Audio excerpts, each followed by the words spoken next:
الحمد لله رب العالمين والعاقبة للمتقين والصلاة والسلام على سيدنا محمد الصادق الوعد الأمين أما بعد فأعوذ بالله من الشيطان الرجيم بسم الله الرحمن الرحيم یا ایھا الذین آمنوا، اے وہ لوگوں جو ایمان لے کر آئے ہو، اے ایمان والو، اجتنبوا،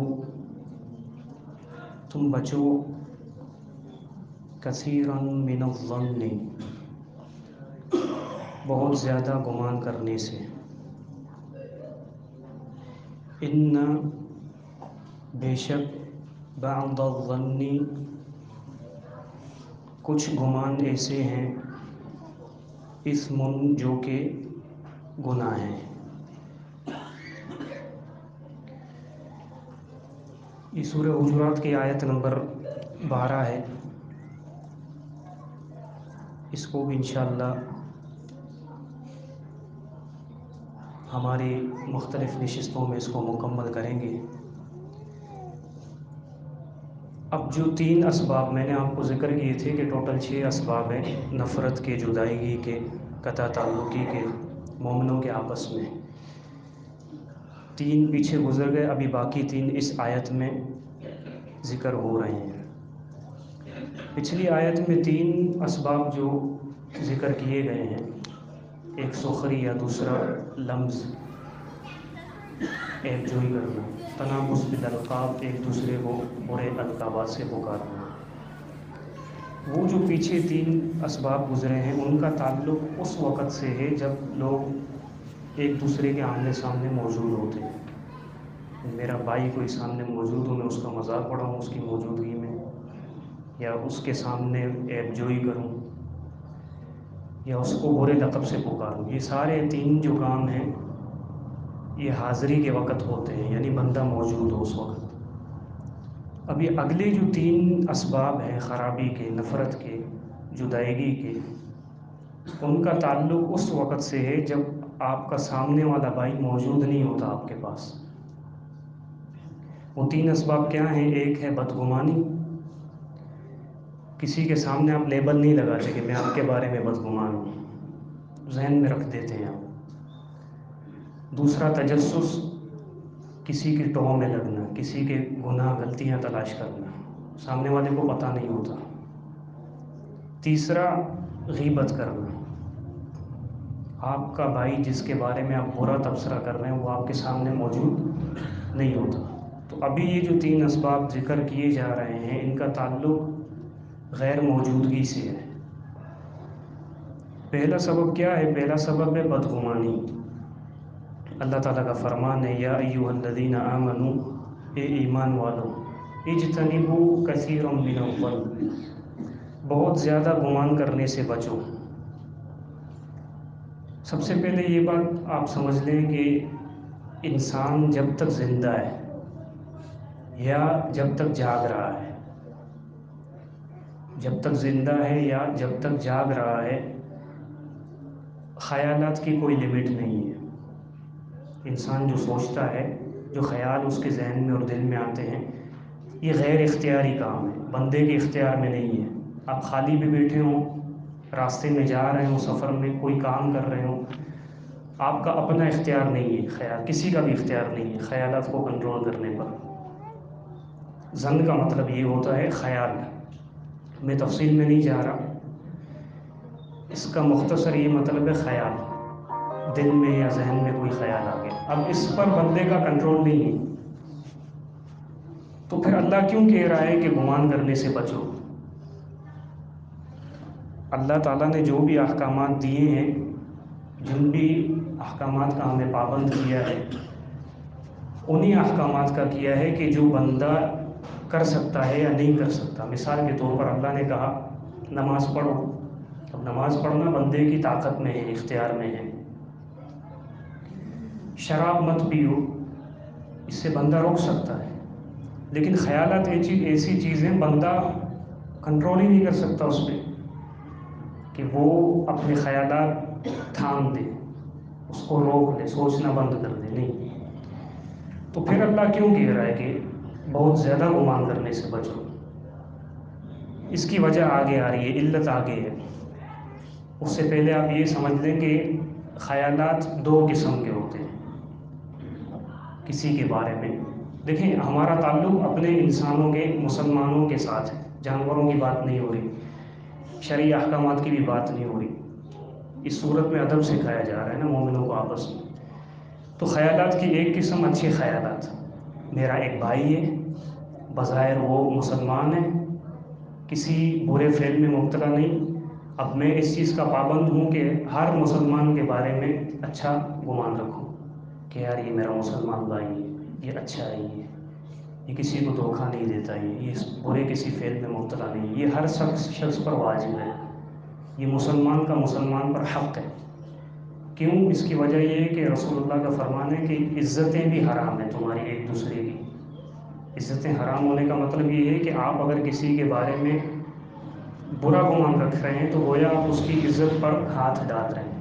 تو اچھا گمان ہر مسلمان کے بارے میں ہر مسلمان پر واجب ہے۔ دوسری قسم برے خیالات، برا گمان۔ اب یہ جو دوسری قسم ہے نا، برا گمان ذہن میں آنا، یہ دو طریقے سے آتا ہے۔ کس طرح؟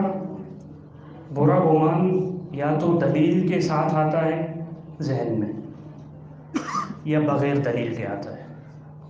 کیسے؟ مثال کے طور پر میرا مسلمان بھائی ہے، میں اس کو دیکھ رہا ہوں وہ چوری کر رہا ہے، اب میں کیا یہ کہوں گا کہ نہیں یار میرا اچھا گمان ہے یہ چوری نہیں کر رہا؟ نہیں، یہ برا گمان ہے کہ یہ شخص چور ہے۔ لیکن یہ گمان کیسے آیا؟ دلیل کے ساتھ آیا کہ میں نے خود اس کو چوری کرتے ہوئے دیکھا ہے۔ تو ایک اس طرح آتا ہے برا گمان۔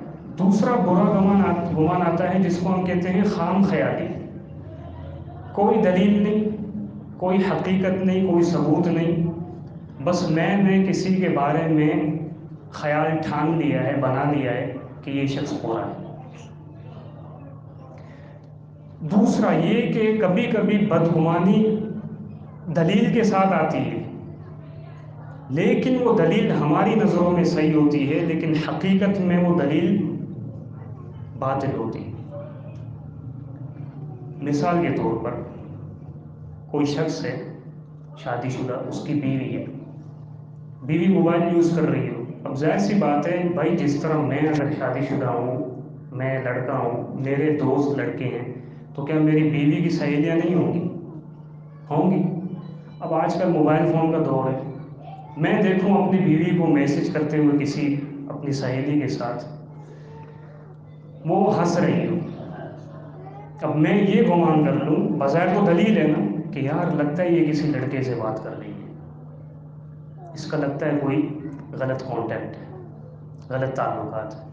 اب بظاہر میرے سامنے دلیل صحیح ہے، لیکن وہ جھوٹی ہوتی۔ شاید آپ کو اس سے بات سمجھ نہیں آئی، ابھی میں آپ کو ایک مثال دیتا ہوں، اس سے بات آپ کو سمجھ آئے گی۔ میں نے پہلے بھی یہ قصہ سنایا تھا، 3 لڑکے تھے، ان میں سے ایک میں بھی تھا، یعنی میرے 2 دوست تھے، ہم 3 بیٹھے ہوئے تھے ہوٹل میں، سامنے ایک بندہ بیٹھا ہوا تھا، وہ کسی کے انتظار میں تھا، کسی کے انتظار میں تھا، جس کے انتظار میں تھا وہ شخص آیا، وہ آیا، اس نے بیٹھے ہوئے شخص سے ہاتھ ملایا، لیکن ہاتھ ملانے کے لیے الٹا ہاتھ آگے کیا۔ اب ہم 3 میں سے ایک جو بیٹھا ہوا تھا، بظاہر دلیل ہے نا کہ یہ غلط کر رہا ہے، الٹا ہاتھ نہیں ملانا چاہیے مسلمان کو، غلط کر رہا ہے، بظاہر دلیل ہے کہ وہ الٹا ہاتھ آگے کر کے ہاتھ ملا رہا ہے۔ ہم تینوں میں سے ایک شخص فوراً گمان اس نے بنا لیا اور آپس میں یہ ذکر کیا، دیکھو یار اتنے جاہل انسان ہیں، ہاتھ ملانا بھی نہیں آتا ہے وہ، یہ مسلمان ہے، یہ ہے، یہ وہ ہے، فلانا ڈھمکانا شروع ہو گئے۔ اب اس کی باتوں میں آ کے ہم نے بھی ذہن بنا لیا کہ واقعی یہ صحیح کہہ رہا ہے، بظاہر دلیل ہے، لیکن جب بعد میں وہ شخص اٹھا ہے، ہم نے اپنی آنکھوں سے دیکھا اس کا سیدھا ہاتھ کٹا ہوا تھا، اس نے جیکٹ پہنی ہوئی تھی، ہاتھ نظر ہی نہیں آ رہا تھا۔ تو کبھی کبھی برا گمان دلیل کے ساتھ آتا ہے، لیکن دلیل اصل میں جھوٹی ہوتی ہے، ہمیں اچھی لگ رہی ہوتی ہے، صحیح لگ رہی ہوتی ہے۔ تو اللہ یہی کہہ رہا ہے اجتنبوا کثیرا من الظن، زیادہ گمان سے بچو۔ وہ زیادہ گمان یہ ہیں برے گمان، یعنی کوئی بھی آپ نے کسی کے بارے میں گمان ٹھان لیا، اب اس پر ورکنگ مت کرو۔ کسی کے بارے میں کوئی غلطی دیکھ کے اس پر ورکنگ مت کرو کہ اس نے یہ کیا ہوگا، یہ جاہل ہے، یہ ہے، یہ گناہ گار ہے، یہ مجرم ہے۔ نہیں، اگر گمان آیا ہے تو اس کو دفع کرو، کیونکہ اللہ یہ نہیں کہہ رہا کہ سوچنا چھوڑ دو، اللہ یہ کہہ رہا ہے کہ زیادہ سوچنا چھوڑ دو۔ اس کا مطلب یہ ہے کہ اگر کسی کے بارے میں کوئی گمان آتا ہے تو اس کو دفع کرو، اس کو ذہن اور دل میں بٹھاؤ مت آپ۔ اگر آپ بٹھا لو گے تو یقیناً یہ چیز مؤثر ہوگی نفرت میں، کہ آپ کے ذہن میں سامنے والے کے لیے نفرت آئے۔ اب ہمارے دل میں آ گئی نا اس کے لیے کہ یار یہ تو ایسا انسان ہے، بظاہر تو پڑھا لکھا ہے لیکن جاہل ہے، اس کو علم نہیں ہے دین کا، یہ وہ، تو اس طرح ہوتا ہے۔ اب میں نے آپ کو جو بتایا کہ گمان ایک دلیل کے ساتھ آتا ہے، میں نے کسی کو دیکھ لیا کہ یہ چوری کر رہا ہے، دلیل بھی ہے، میں دیکھ رہا ہوں۔ دوسرا یہ گمان کہ جس کے بارے میں کوئی دلیل نہیں، یا پھر دلیل تو ہے لیکن وہ مجھے اچھی لگ رہی ہے۔ اب یہاں پہ مجھے کیا کرنا ہے؟ اگر میں نے اس گمان کو ترک نہیں کیا تو ان بعض الظن اثم، تو یہی وہ گمان ہے جس پر بندے کو گناہ ملتا ہے۔ کیوں؟ کیونکہ مثال کے طور پر میں نے کسی شخص کو کوئی غلطی کرتے ہوئے دیکھا نہیں، دلیل نہیں ہے، لیکن اگر میں نے اس کے بارے میں یہ گمان کر لیا کہ یہ گناہ گار ہے، یہ خطا کار ہے، اس سے غلطی ہوئی ہے، تو اس کا مطلب میں نے حقیقت کے خلاف ایک گمان رکھا ہوا ہے اپنے ذہن میں۔ سچ کچھ اور ہے، جب سچ کچھ اور ہے تو میں نے جو ذہن میں رکھا ہے وہ کیا کہلائے گا؟ جھوٹ، اور جھوٹ گناہ ہے۔ یہی مطلب ہے اللہ کے رسول صلی اللہ علیہ وسلم کی حدیث کا کہ ایاکم والظن فإن الظن اکذب الحدیث، زیادہ گمان سے بچو، کیونکہ گمان ہی وہ چیز ہے جو سب سے بڑا جھوٹ ہے۔ یہ جھوٹ ہوا نا، میں نے کسی کو دیکھا نہیں، اس سے غلطی ہوئی ہے، میں نے اس کے بارے میں گمان بنا لیا کہ اس سے غلطی ہوئی ہے۔ سچ تو یہ ہے کہ وہ غلطی سے پاک ہے، لیکن میرے ذہن میں سچ کے خلاف بات ہے، تو سچ کے خلاف جو بات ہوتی ہے وہ کیا ہوتی ہے؟ جھوٹ۔ تو جھوٹ کیا ہے؟ گناہ ہے۔ یہی اس کا مطلب ہے ان بعض الظن اثم، کہ گمان سے بچو، بعض گمان ایسے ہوتے ہیں جو جھوٹ ہوتے ہیں۔ اب کرنا کیا ہے ہمیں؟ اس گمان سے بچیں کیسے ہم؟ کسی کے بارے میں گمان آ گیا، دلیل کے ساتھ یا غیر دلیل کے ساتھ، بھائی دلیل کے ساتھ بھی اگر گمان آ جائے نا تو اس کو ذہن و دل میں ہمیشہ کے لیے پالنا نہیں ہے، اس کو دفع کرنا ہے۔ مثال کے طور پر میں نے اگر کسی اپنے بھائی کو دیکھ لیا چوری کی ہے، اب مجھے حق ملتا ہے اس آیت کے تحت، کیونکہ اللہ نے یہ نہیں کہا کہ کلی طور پہ گمان کرنا چھوڑ دو، اللہ نے کہا ہے کہ زیادہ چھوڑ دو گمان کرنا، کیونکہ بعض گمان گناہ ہوتے ہیں۔ اس کا مطلب بعض گمان گناہ نہیں ہوتے۔ وہ کون سے ہیں کہ کسی کو ہم دلیل کے ساتھ خطا کار پائیں، لیکن اگر چلو دلیل کے ساتھ کسی کو ہم مجرم سمجھ رہے ہیں نا، تو اس وقت بھی ہمیں شریعت یہ نہیں کہہ رہی کہ اب تم ٹھیک ہو، اس گمان کو پالو، نہیں۔ پھر ہمیں شریعت یہ کہتی ہے کہ لا یحل لمسلم ان یہجر اخاہ فوق ثلاث لیال، فوق ثلاث لیال، بھائی کسی بھی مسلمان کے لیے یہ حلال ہی نہیں ہے کہ وہ اپنے بھائی سے قطع تعلق ہی کر دے۔ اگر آپ نے کسی کو غلطی کرتے ہوئے، گناہ کرتے ہوئے دیکھا ہے، آپ کے ذہن میں گمان آ گیا اس کے بارے میں کہ یہ گناہ گار ہے، اس پر تو آپ کو گناہ نہیں مل رہا، لیکن اس بنیاد پر آپ اس کو چھوڑ دیں گے، اس کی اصلاح نہیں کریں گے، تو یہ آپ کے لیے جائز نہیں ہے، میرے لیے، کسی کے لیے بھی جائز نہیں۔ تو وہ بدگمانی جو دلیل کے ساتھ ہو اس کو بھی چھوڑنا ہے۔ اس کو چھوڑنے کا طریقہ یہ ہے کہ بھائی جس کو آپ غلطی پر سمجھ رہے ہیں، آپ تھوڑی ہمت کریں، جس سے گمان کرنے کی ہمت ہے آپ کے اندر، تھوڑا آپ ہمت کریں، اس کی اصلاح کریں، اس کے پاس ڈائریکٹلی آپ خود جائیں کہ بھائی میں نے تمہیں یہ کرتے ہوئے دیکھا ہے، کیا واقعی میں تم نے اس طرح کیا ہے؟ وہ اعتراف کرے گا تو آپ اس کی اصلاح کریں احسن انداز سے۔ یہ مسلمان کی ذمہ داری ہے، مسلمان کی ذمہ داری ہے۔ یہ نہیں ہے کہ بھائی اب میں کہوں کہ اس آیت کے تحت اللہ نے اتنی تو اجازت دی ہے کہ اگر تم کسی کو گناہ کرتے ہوئے دیکھو تو بدگمانی کرو، لیکن اس کو پالو مت۔ دوسرا یہ کہ آپ نے ایسی بدگمانی کی ہے جس پر دلیل نہیں ہے، اس کو تو بالاولا دفع کرنا ہے، اس کو تو ذہن میں بٹھانا ہی نہیں ہے، پھر تو آپ کا یہ گناہ کا جو کھاتا ہے یہ بڑھتا رہے گا۔ اس کو دفع کرنا ہے۔ اس کو کیسے دفع کریں؟ اس کا طریقہ بھی یہی ہے کہ بھائی جس کے بارے میں آپ نے بدگمانی بنا لی ہے، ذہن میں بدگمانی بٹھا لی ہے، اگر آپ کی رسائی ہے تو آپ فوراً اس کے پاس جائیں، اگر آپ کی رسائی نہیں تو آپ دوسرا رستہ اختیار کریں کہ انڈائریکٹلی اس کے پاس آپ جائیں۔ جیسا کہ مسند احمد میں حدیث ہے، عثمان رضی اللہ عنہ خود فرماتے ہیں، اس حدیث کے راوی عثمان بن عفان خود ہیں، فرماتے ہیں کہ میں ایک مرتبہ ایک اونچی جگہ تھی، اونچی جگہ کا سایہ تھا، دوپہر کے وقت میں اس سائے میں بیٹھا ہوا تھا، میں پریشان تھا کسی وجہ سے۔